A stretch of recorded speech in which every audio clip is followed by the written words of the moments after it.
హిందూ ధర్మం ప్రేక్షకులకు నమస్కారం. రుద్రాక్ష జగద్రక్ష కార్యక్రమానికి స్వాగతం, సుస్వాగతం.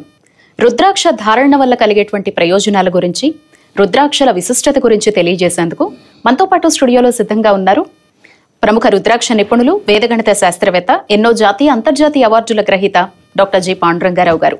వారికి స్వాగతం చెప్పేద్దాం. నమస్తే పాండురంగారావు గారు. ఓం నమః శివాయ. కార్యక్రమానికి స్వాగతం అండి. చాలా మంది మీతో మాట్లాడడానికి అయితే సిద్ధంగా ఉన్నారు.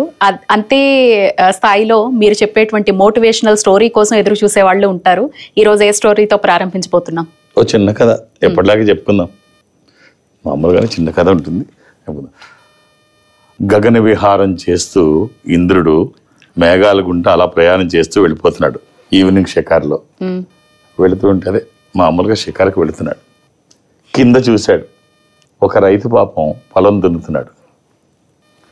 చూసి అనుకుంటాడు, అరే మన దీనిలో మన లిస్టులో ఇవాళ రేపు వర్షం లేదు కదా, అదంతా మన కంట్రోల్లో ఉంటుంది కదా, ఎవరు పిచ్చోడు ఈ రైతు, ఇప్పుడు వర్షం లేనప్పుడు దున్ను ఏం చేస్తాడు అని చెప్పి ఏదో భలే ఉంది తెలుసుకుందాం అని చెప్పి మారువేషంలో వెళ్ళి రైతు దగ్గరికి వెళ్ళి, ఏమయ్యా ఇంత శ్రమపడి దున్నుతున్నావు, వర్షం వచ్చే పరిస్థితి అయితే కనిపించట్లేదు, ఇవాళ రేపు దేనికి వృధా ప్రయాస అంటాడు. లేదయ్యా, నాకు ఈ రాత్రికి వర్షం పడుతుందన్న నమ్మకం ఉంది, నేను నమ్ముతున్నాను వర్షం పడుతుంది. ఈలోపు పేద రైతుని నేను దున్నుకుంటే ఉపయోగం ఉంటుంది, లేకపోతే వృధా అయిపోతుంది కదా అయ్యా అంటే, నేను చెప్తున్నాను కదా వర్షం పడదు అని అంటే, నాకు నమ్మకం ఉందయ్యా పడుతుందని అంటాడు. ఎవడో మూర్ఖుడిలా ఉన్నాడు, పడదంటే పడుతుంది అంటాడు. అసలు మన లిస్టులో వర్షం ఉందా లేదా ఒకసారి చెక్ చేసుకుందాం అనుకుంటాడు. వర్షం లేదు. అయినా మళ్ళీ వాళ్ళందరినీ పిలుస్తాడు, దిక్పాలకులందరినీ పిలిచి, వరుణ నువ్వు ఇవాళ రేపు వర్షించకు అని చెప్తాడు. నేను ఎవరికో చెప్పాను రాదని, నువ్వు వర్షించకు అంటే, ఖచ్చితంగా నేను వర్షించను, కానీ నాకు ఒక బలహీనత ఉంది, చల్లగాలి తగిలితే వర్షిస్తాను. దాన్ని నేనేం చేయలేను దానికి. చల్లగాలి ఇంకేముంది, వాయువుని రమ్మను, వస్తాడు వాయువు. బులావ్ వచ్చాడు. వచ్చిన తర్వాత, నువ్వు రేపు ఎల్లుండు వీయకూడదు, స్తంభన అయిపోద్ది, మీరు దాని గురించి ఆలోచించకండి, వాయు స్తంభన అయిపోతారు.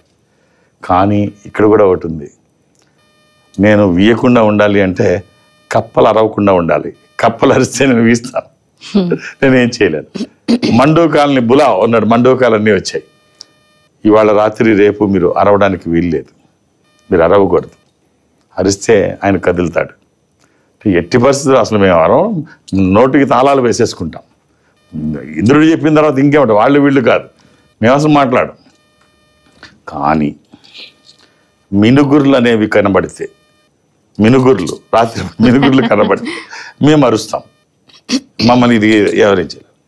సరే మినుగుర్లు పిలిచి, మీరు అసలు బయటికి రాకండి అంటే, అప్పుడు అయ్యా మీరు చెప్పిన తర్వాత బయటికి రావడం ఏంటి, తాళాలు వేసుకొని లోపలే పడుకుంటాం, అసలు తాళం ఉందన్న విషయం కూడా మాకు తెలియకుండా పడుకుంటాం, అసలు బయటికి రావు, మీరు మీ మాటను కాదని వస్తే ఇంకేమైనా ఉందా, సరే బాగానే ఉంది, ఇంక వర్షం వచ్చే అవకాశం లేదు, మాట చెల్లింది, ఆ మూర్ఖుడి సంగతి తేల్చుకుందాం అనుకుంటాడు. సరే రైతు పొలం దున్నుతున్నాడు.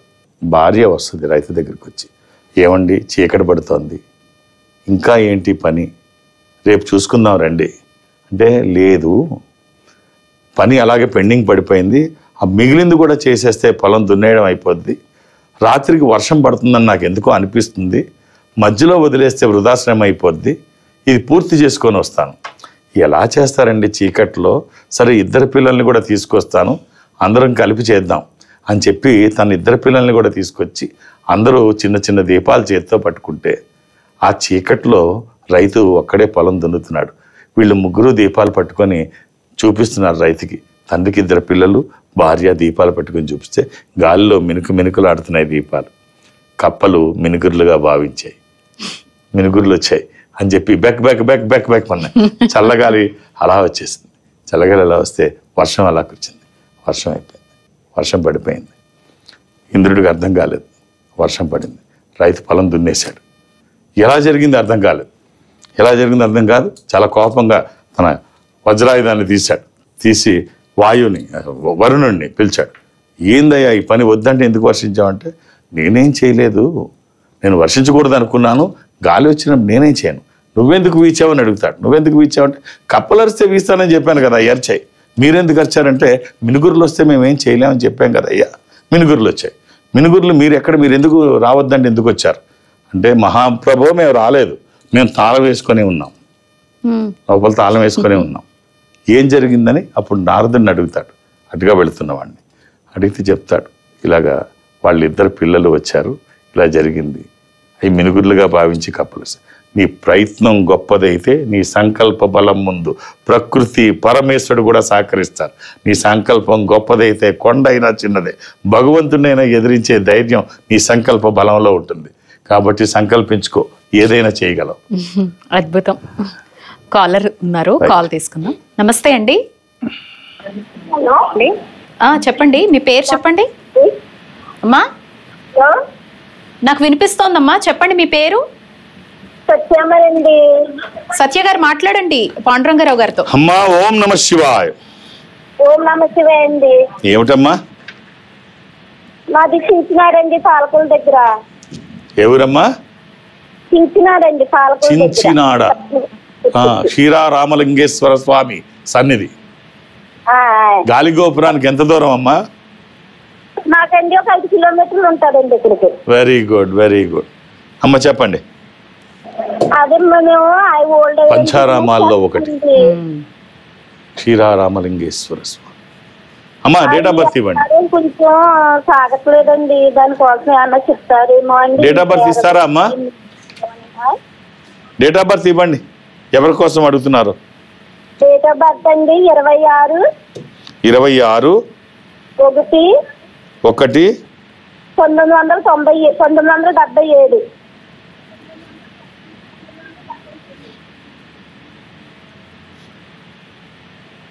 అమ్మ బుధవారం పుట్టినట్టు తెలుసు కదా? తెలుసండి. ఎవరిదమ్మా ఇది? ఇది పంచమి, శుక్లపక్షము, శుద్ధ పంచమి. ఇది కుంభరాశి. ఒక 7 ముఖాలు 10 ముఖాలు ఏకముఖి. 7 ముఖాలు లక్ష్మీ స్వరూపము, శని దోషములకి కూడా మంచిది.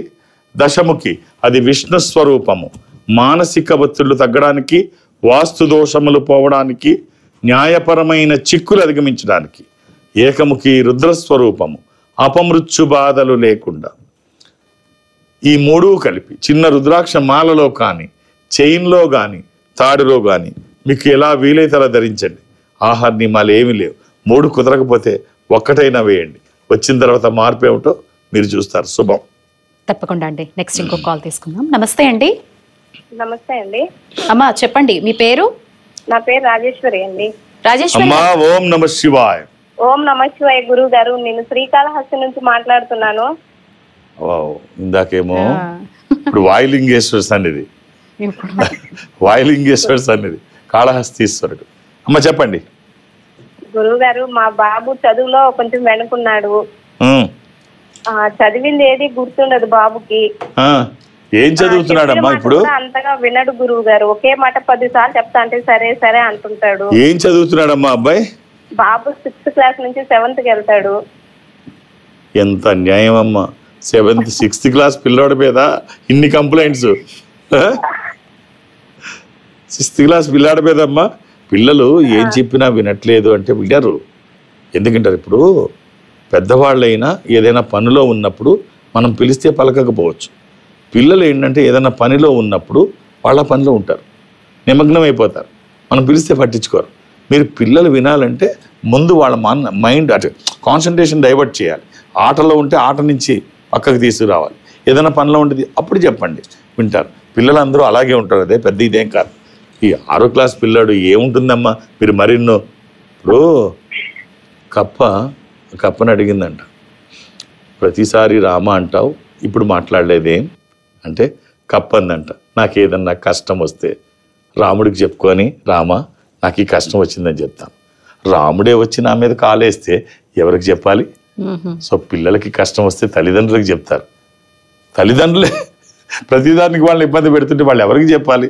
సో పిల్లల్ని వాళ్ళు ఏం కోరుకుంటారంటే ఎప్రిషియేషన్. ఏ చిన్న పని చేసినా వాళ్ళని అభినందించండి, భుజం తట్టండి. మళ్ళీ ఏదన్నా మంచి పని చేసి మీ దగ్గరికి వచ్చి వాళ్ళే భుజం పెడతారు తట్టమని. సో వాళ్ళు ఎప్రిషియేషన్ కోరుకుంటారు. ఎంతసేపు బాగుందని చెప్పండి. వాళ్ళు ఏం చేసినా మీరు వాళ్ళని అభినందించండి. పిల్లాడు తలదువ్వుకున్న విధానం మీకు నచ్చకపోతే బాగలేదని చెప్పకండి, నాన్న ఇలా అయితే ఇంకా బాగుంటుందేమో, ఎంత అద్భుతంగా ఉంటుందో ఒకసారి అలా వాళ్ళని అంటే ప్రతిదాన్ని తప్పు పట్టకుండా ప్రేమతో మనం వాళ్ళు ఎక్కడ పాడైపోతారో అని తప్పులు పడుతుంటాం, కాదు వాళ్ళు అభినందిస్తూ చూడండి, చాలా బాగుంటుంది. అబ్బాయికి ఒక అష్టముఖి రుద్రాక్ష, ఇది గణపతి స్వరూపము, విఘ్నాలు లేకుండా ముందుకు వెళ్ళడానికి, నిర్విఘ్నంగా అన్ని పనులు చేసుకోవడానికి, కెరీర్ కోసము, ఎడ్యుకేషన్ కోసము, ఇది వాక్కుకి సంబంధించి, నాలెడ్జ్కి సంబంధించి ఈ ఒక్క రుద్రాక్ష చాలు. All the best. మీరు ఇప్పటి వరకు చెప్పిన 2 సందర్భాలు, ఇప్పుడు పిల్లల గురించి చెప్పిందైనా ఇంతకు ముందు రైతు గురించి చెప్పినప్పుడైనా ఒక చాలా మంది అనుకునేదే సాధారణంగా మనలో బలహీనతల్ని చూసుకొని ఎందుకు ఇలా అయిపోతున్నా, అందరూ బాగున్నారు నేను మాత్రమే ఇలా ఉండిపోయాను అని ప్రతి ఒక్కరితో పోల్చుకుంటారు కదండి, అది ఎంతవరకు కరెక్ట్? అది సహజం. ఇప్పుడు బలాలు బలహీనతలు బై బర్త్, పుట్టినప్పుడే భగవంతుడు మనకు 2 ఇస్తాడు. చాలా మంది దురదృష్టం యూత్ ఏం చేస్తారంటే వాళ్ళలో ఉన్న బలహీనతలు బోధంలో చూస్తుంటారు మ్యాగ్నిఫైర్ చేసి. మీలో ఉన్న ఒక్క బలాన్ని గుర్తించండి, అద్భుతాలు చేయగలుగుతారు. మీలో ఉన్నది ఫస్ట్ గుర్తించండి. ఇప్పుడు కస్తూరి మృగం అని ఒకటి ఉంటుంది, అది దాంట్లోంచి ఒక సుగంధ పరిమళం వస్తూ ఉంటుంది. వెంకటేశ్వర స్వామికి అదే యానిమల్ ఎక్స్టెంట్, అది దాంట్లో చిన్న ఇదిలా ఉంటుంది, దాని బొడ్డులోనే ఉంటుంది. అది పరిమళం విపరీతంగా ఉంటుంది, కస్తూరి పరిమళం అంటామే. సరే మృగం, ఒక కస్తూరి మృగం ఒకరోజు ఆ జింక ఒకరోజు పిల్లి జాతికి చెందింది, అది ఒక పిల్లి జాతికి చెందింది.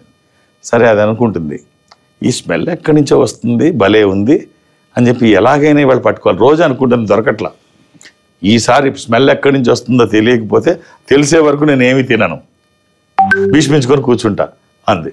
సరే అన్వేషణ ప్రారంభించింది, ఎక్కడి నుంచి వస్తుంది స్మెల్, చూస్తుంది ఏమీ తెలియట్లా, భోజనం లేదు, రోజులు గడుస్తున్నాయి, ప్రాణాలు పోతున్నాయి. పిల్లి జాతికి చెందింది ఏదైనా చనిపోయినప్పుడు మనం చూస్తే దాని డొక్కలో తల పెట్టుకొని చనిపోద్ది, అది ముడుచుకొని చనిపోద్ది. అలాగే ఆఖరి దశ వచ్చేటప్పటికి దాని పొట్టలోకి తల వెళ్ళిపోయింది, చనిపోయే దశ వచ్చేసింది. అప్పుడు తెలిసింది నాభిలోంచి వస్తుంది అని, అప్పుడు తెలుసుకుంది నాభిలోంచి వస్తుందని.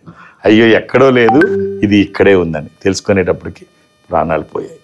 చాలామంది చేసే పని అదే, మనలోనే అన్నీ ఉంటాయి, అది వదిలేసి ఊరంతా వెతుకుతాం. ఇది తెలుసుకునేటప్పటికి జరగాల్సిన డ్యామేజ్ జరిగిపోతుంది. సో మీరు ఒక కస్తూరి మృగం కాకండి, మీలో ఉన్న బలాలని గుర్తించండి, అవి వెతికే క్రమంలో సమయాన్ని వేస్ట్ చేసుకోకండి, ఏమాత్రం అది కరెక్ట్ కాదు. అద్భుతం. అయితే ఇక్కడ ఉండే 20 నిమిషాల్లో మహా అయితే ఒకరిద్దరితో మాట్లాడగలం మనం. మిమ్మల్ని కలవాలని చాలా మంది అనుకుంటూ ఉంటారు, మీ అపాయింట్మెంట్ ఎలా తీసుకోవాలి, ఒకసారి మిమ్మల్ని ఎలా కలవాలి? అపాయింట్మెంట్స్ అవన్నీ ఉండవు నాకు అసలు. నేను ఒక ఆధ్యాత్మిక సంస్థలో ఉంటున్నాను, ఈ సంస్థ ప్రపంచవ్యాప్తంగా ఉంటుంది. జనరల్గా ఎక్కడికి వెళ్ళడానికి నాకు అవకాశం ఉండదు, కానీ దక్షిణ భారతదేశం నేను అటెండ్ అవుతాను. ఈ దక్షిణ భారతదేశంలో ఈ సంస్థకున్న కార్యాలయాల్లో ఒక బ్రాంచ్కి ఏదో దానికి ప్రతి గురువారం నాడే ఒక్కొక్క బ్రాంచ్కి వెళ్ళడం సాంప్రదాయంగా పెట్టుకున్నాను. రేపు కమింగ్ థర్స్డే వచ్చే గురువారం నాడు విజయవాడలో ఉంటాను. అది మధ్యాహ్నం వరకే, 1 గంట వరకే. మీరు అర్థం చేసుకొని సహకరించండి. మీరు 2-3 పేర్లు వేరు మొబైల్లోంచి నెంబర్లు పేర్లు నమోదు చేయించకండి, అది మీకు ఇబ్బందే నాకు ఇబ్బందే. ఇదేమి ఎమర్జెన్సీ కాదు, మళ్ళీ నేను వచ్చినప్పుడు మళ్ళీ కలవచ్చు. కాబట్టి మీరు ఒక్కొక్క పేరు మాత్రమే నమోదు చేయించండి. ఇక హైదరాబాద్లో నన్ను కలవడానికి నేను ఎవ్వరికీ అపాయింట్మెంట్స్ ఇవ్వను, ఏ రికమెండేషను తీసుకోను. నన్ను కలవడానికి ఏమీ అవసరం లేదు, నేను ఉన్నప్పుడు వస్తే చూసేస్తాను. నేను ప్రతిరోజు శని ఆదివారాలతో కలిపి అన్ని రోజులు హైదరాబాద్కి పరిమితం, ఒక్క గురువారం తప్ప. సో నన్ను కలవడానికి ఏం అక్కర్లేదు, వస్తే చూసేస్తాను. ఇక దూర ప్రాంతాల నుంచి కూడా ఇక్కడికి రావాలనుకునే వాళ్ళు ఇంత దూరం రావక్కర్లేదు, ఈ సంస్థ అన్ని చోట్ల ఉంటుంది. మీరు అక్కడికి వెళితే నేను దక్షిణ భారతదేశం చూస్తాను, సౌత్ ఇండియా. ఉదాహరణకి మీరు బెంగళూరులో ఉంటున్నారు, బెంగళూరు కార్యాలయం ఇన్ఫాంట్రీ రోడ్లో ఉంటుంది. మీరు అక్కడికి వెళితే వాళ్ళొక స్పెషల్ రూమ్లో మిమ్మల్ని కూర్చోబెట్టి ఒక స్పెషల్ స్క్రీన్ ముందు అటు మీరు ఇటు నేను ఎదురు బదురుగా కూర్చొని మాట్లాడుకునే అవకాశం వాళ్ళు కల్పిస్తారు. మాట్లాడే ప్రయత్నం నేను చేస్తాను. ఆ విధంగా నన్ను కలిసిన, డైరెక్ట్గా హైదరాబాద్ వచ్చి నాతో మాట్లాడినా, లేదు రేపు గురువారం నాడు విజయవాడ కలుద్దామని మీరు అనుకున్న ఒక్కొక్క డేట్ ఆఫ్ బర్త్ మాత్రమే ఇవ్వండి, అర్థం చేసుకొని సహకరించండి. తప్పకుండా. నెక్స్ట్ కాల్ తీసుకుందాం. నమస్తే అండి. నమస్తే మేడం. అమ్మా మీ పేరు?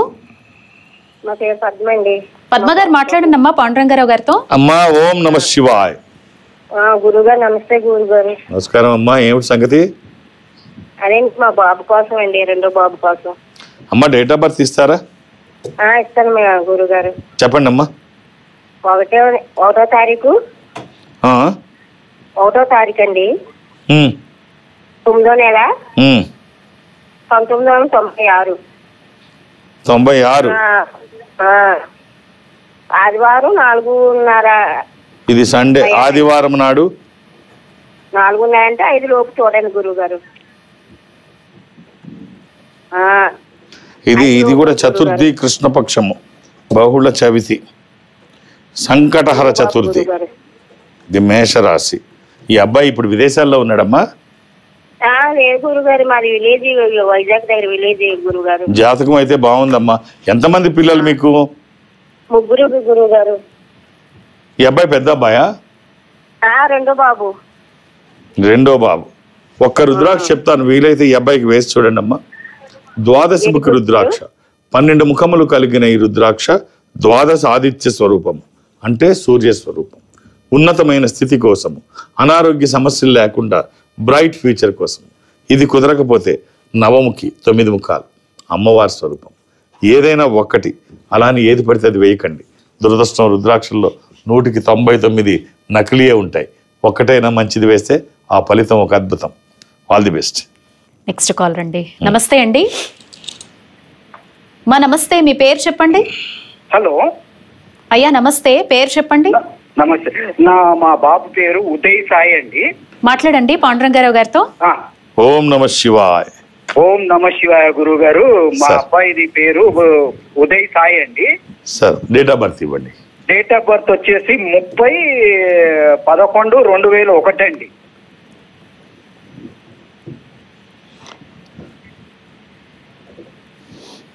శుక్రవారం నాడు పుట్టినట్టు తెలుసు అనుకుంటాను. తెలుసండి.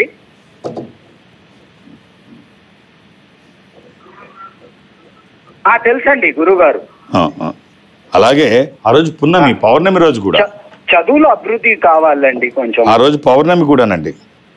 పౌర్ణమి అండి. అవును. నక్షత్రం అండి ఇది మేషరాశి, భరణి నక్షత్రం. మేషరాశి, భరణి నక్షత్రం. ఏం చదువుతున్నాడండి అబ్బాయి? పుట్టాడండి. ఏం చదువుతున్నాడండి అబ్బాయి? కృతిక. భరణి 4వ పాదంలో ఉంది. మీరు కృతిక 1వ పాదం చూసినా కరెక్టే.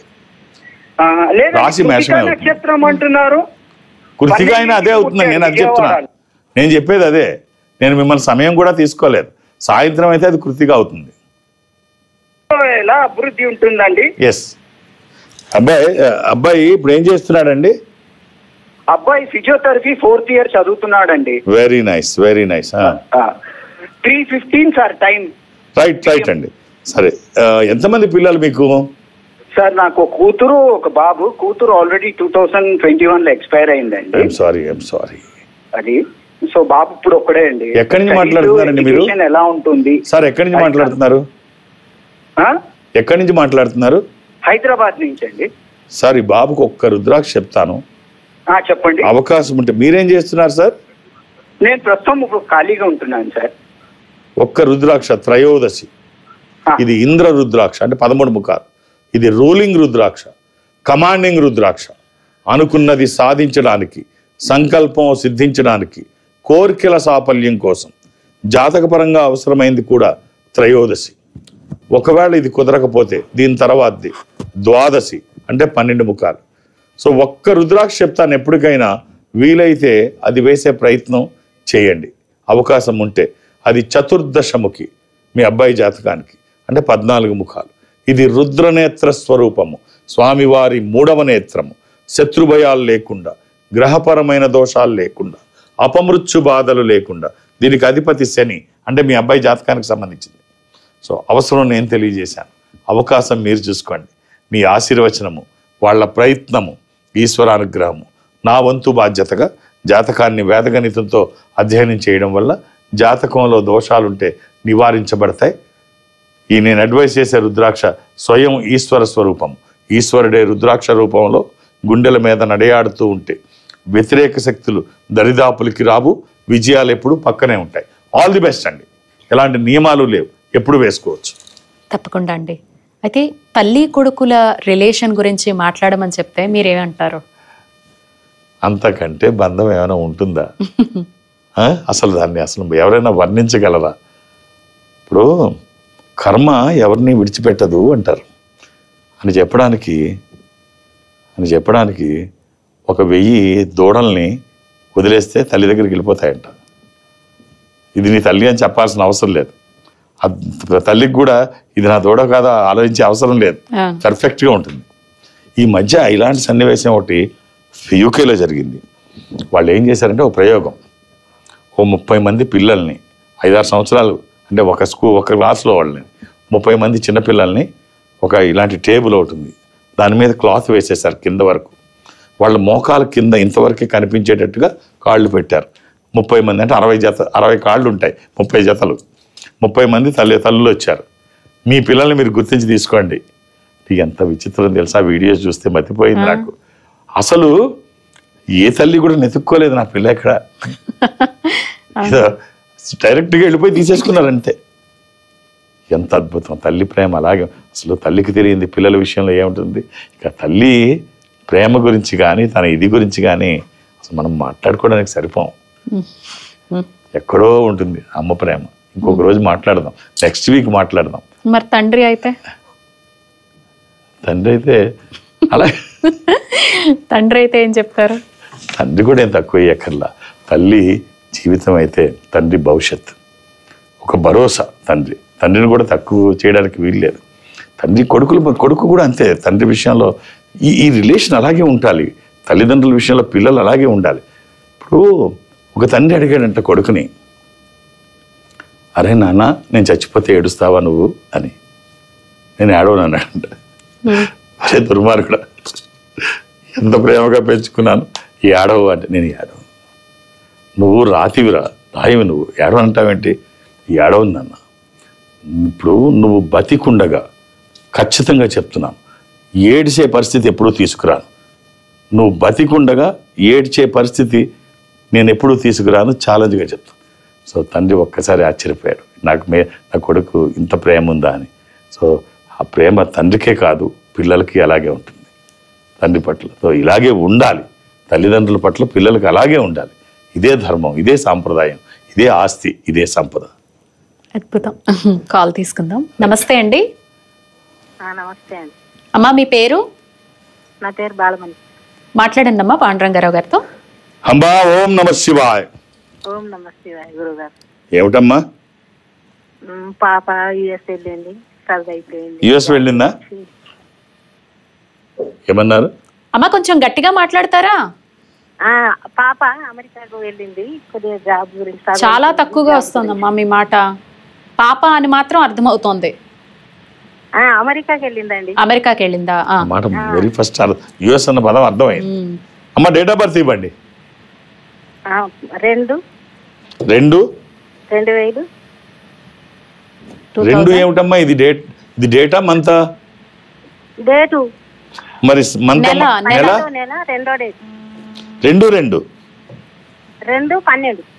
2/12 డిసెంబర్ 2. అవునా అమ్మా? అవును.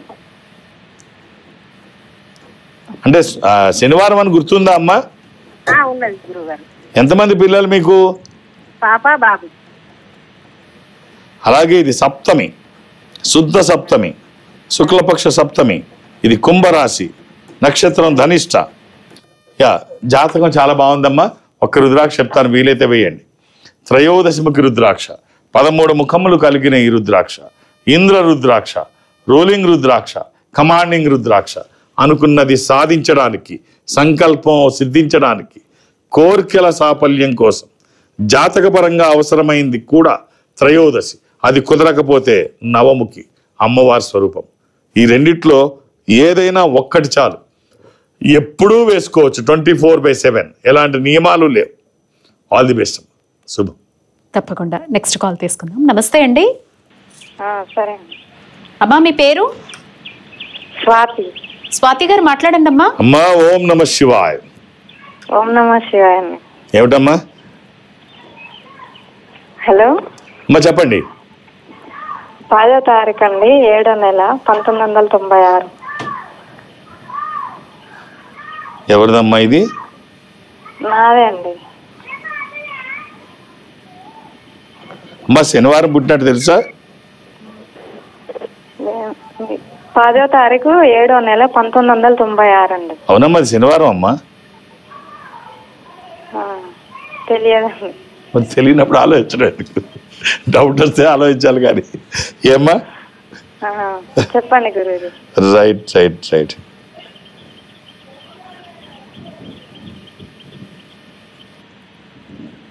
ఒక్క నిమిషం అమ్మా.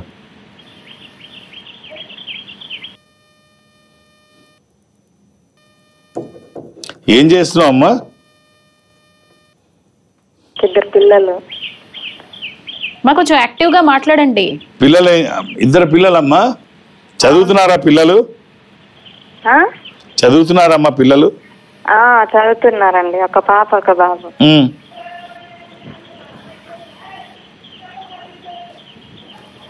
ఇది ఏకాదశి కృష్ణపక్షం. మా ఒక్క రుద్రాక్ష చెప్తాను, వీలైతే వేసుకోండి. 11 ముఖాలు ఏకాదశి ముఖి, ఏకాదశ రుద్ర స్వరూపము. అది హనుమాన్ స్వరూపము కూడా.